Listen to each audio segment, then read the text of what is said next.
week, House Speaker Sean Jasper and his chief of staff launched social media broadsides against the Free State Project, lambasting the group and its members as a negative force within the Republican Party and New Hampshire. This runs counter to efforts underway right now by a new group called Right of Center, which aims to build bridges between conservatives. Its leaders are with us here this morning. Former Speaker Bill O'Brien and Donald Trump's 2016 New Hampshire campaign co-chair, former State Representative Steve Stepanek. Thanks for being with us, gentlemen. Good morning, Adam. Good morning, Adam. Speaker O'Brien, thanks to you as well.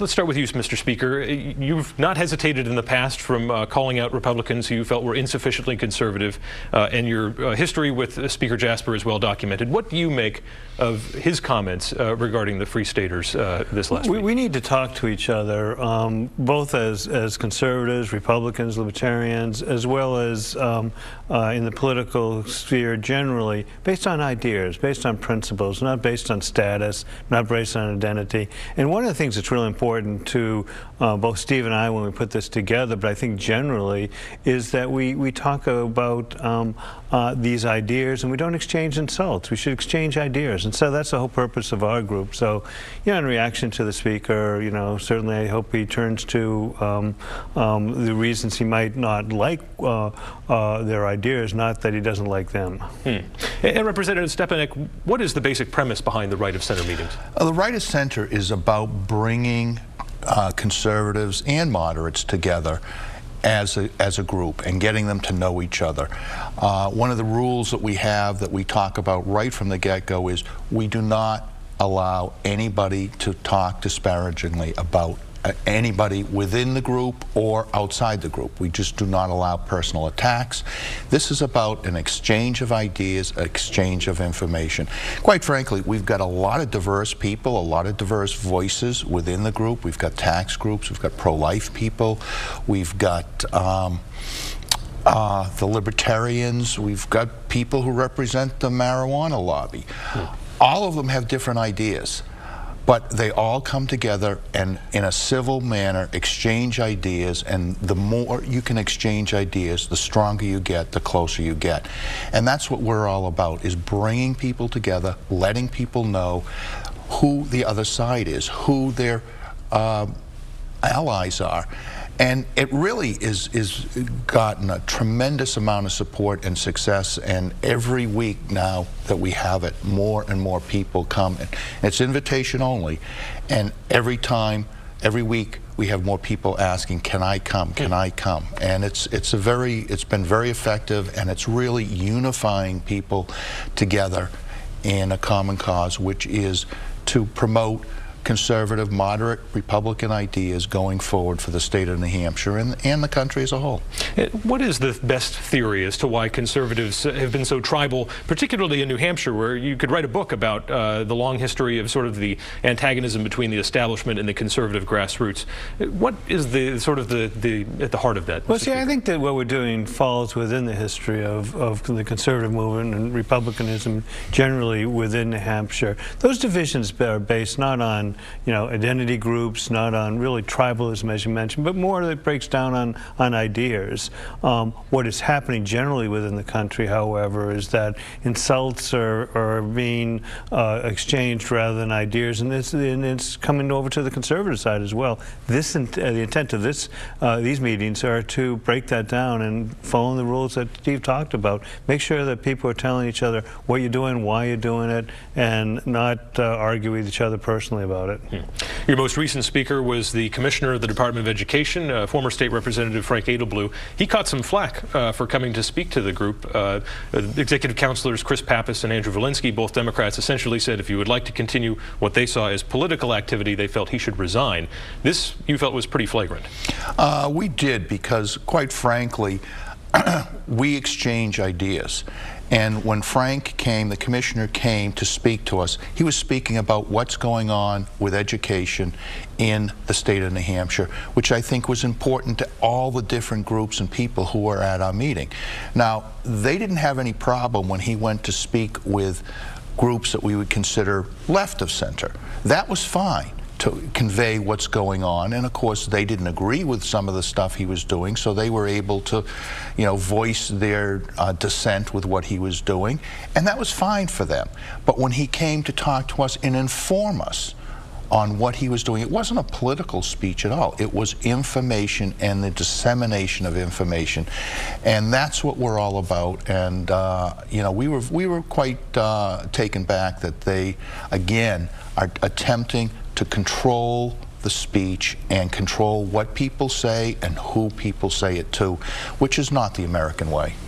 You know, arising out of the left, and unfortunately spreading beyond the left now, is this belief that we don't have to go back to you if we don't like what you're saying with our own ideas, but we rather will tell you not to say anything. And that's what happened here. You know, a couple of the executive councilors, for example, wrote an editorial in a paper saying to Commissioner Edelblut, we don't want you talking with those people. Well, that's not proper. Just because you don't like what is being said by conservatives, well, talk to us then. If you have better ideas, tell us about those ideas.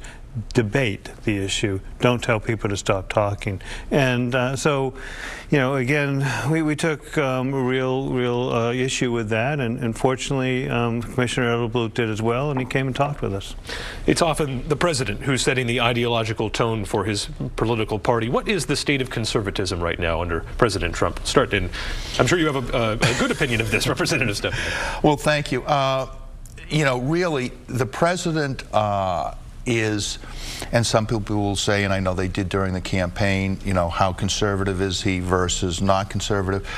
And the president is trying to get things done. He made promises during his campaign, and unlike a lot of other people, politicians, which he is not, he thinks he has to fulfill those promises, and he's been working hard to do that. I think that to me, one of the things that I talked about on the campaign during the primary process and the actual election was one of the most important legacies of this president, or any president, is going to be the people that they put within not only the Supreme Court, but the entire court system. And I think from that point of view, the president has done a phenomenal job as far as the appointment of Supreme Court Justice Gorsuch, and going below that, a number of people that he has appointed that are considered very good conservative constitutional judges within the court system. I think that is going to be one of the legacies that people look back on and really say, you know, this was a great president. And yet there's been kind of this flip-flop on immigration. Is the president towing the line sufficiently, Mr. Speaker? The president's not a conservative. The president's basically someone who reacts to those who praise him. And so if he can get praise by, for example, walking away from his campaign commitment to enforce our immigration laws by visiting Amnesty on 800,000 illegal aliens who came over as children, he'll do that. You know, the conservative movement in this country, to address your original question, is under challenge because the principles haven't changed, but people have confused the term conservative with those who don't believe in those principles. The principles of limited government, the principle of personal responsibility, the principle of free markets, those are the conservative principles. And for someone to walk away from free trade, to walk away from protecting our borders, to say when he's spent his campaign saying, my primary promise to you is I'll build a wall, and say, oh, we're renovating that wall, that does it. You know, he's confusing for many what conservatism is. Conservatism isn't red team versus blue team. Just because you join the red team and have some ideas, that doesn't become conservative. What is conservatism is the recognition of these underlying principles and then pursuing them through public policies. And you don't see any consistency on that. He's had a great Supreme Court appointment now. It's one of the best we've had since Anthony Scalia or Clarence Thomas. The Democrats have done a real favor to our country by treating Trump as a Republican and visiting him all the demonization and the insults on him. So he starts reacting that way. But if he's left to what he thinks will bring him praise, he'll go either direction. Well, this is always a fun intra-office debate because you guys are business partners. We of are, course, yeah. the Mr. Speaker supported Mr. And friends. Senator Cruz, and you, of course, have the bragging rights still because the White House belongs to the guy you picked. But Representative Stepanek, Speaker O'Brien, no longer in office, but still finding a way to lead through right of center. We thank you for being with us today. Thank you so much. Appreciate it.